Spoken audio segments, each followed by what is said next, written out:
আপনারা এটাও দেখেছেন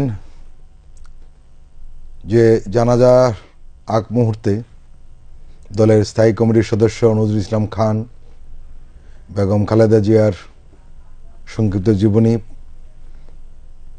পাঠ করে শুনিয়েছেন এবং তিনি কিছুটা আবেগ আপ্লুত হয়ে পড়েছিলেন এবং সেটাই স্বাভাবিক।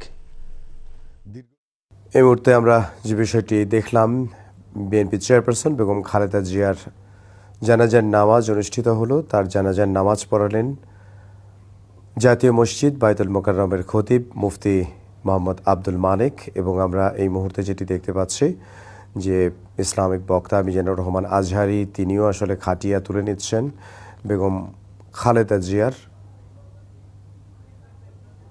এবং আমরা সেই চিত্রটি দেখতে পাচ্ছি। তিনবারের প্রধানমন্ত্রী, বাংলাদেশের প্রথম নারী প্রধানমন্ত্রী, তার মরদেহ এই মুহূর্তে নিয়ে যাওয়া হবে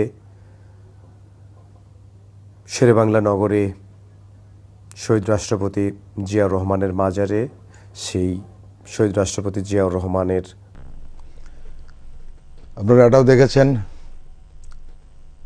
যে জানাজার আগ মুহূর্তে দলের স্থায়ী কমিটির সদস্য নজরুল ইসলাম খান বেগম খালেদা জিয়ার সংক্ষিপ্ত জীবনী পাঠ করে শুনিয়েছেন এবং তিনি কিছুটা আবেগ আপ্লুত হয়ে পড়েছিলেন এবং সেটাই স্বাভাবিক।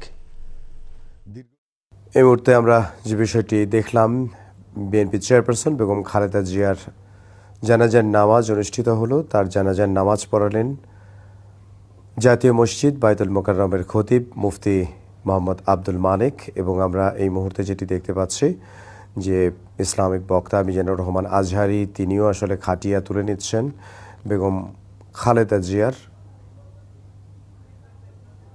এবং আমরা সেই চিত্রটি দেখতে পাচ্ছি।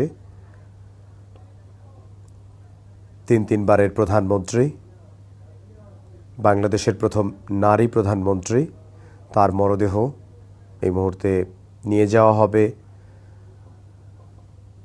শেরেবাংলা নগরে শহীদ রাষ্ট্রপতি জিয়াউর রহমানের মাজারে। সেই শহীদ রাষ্ট্রপতি জিয়াউর রহমানের আপনারা এটাও দেখেছেন যে জানাজার আগ মুহূর্তে দলের স্থায়ী কমিটির সদস্য নজরুল ইসলাম খান বেগম খালেদা জিয়ার সংক্ষিপ্ত জীবনী পাঠ করে শুনিয়েছেন এবং তিনি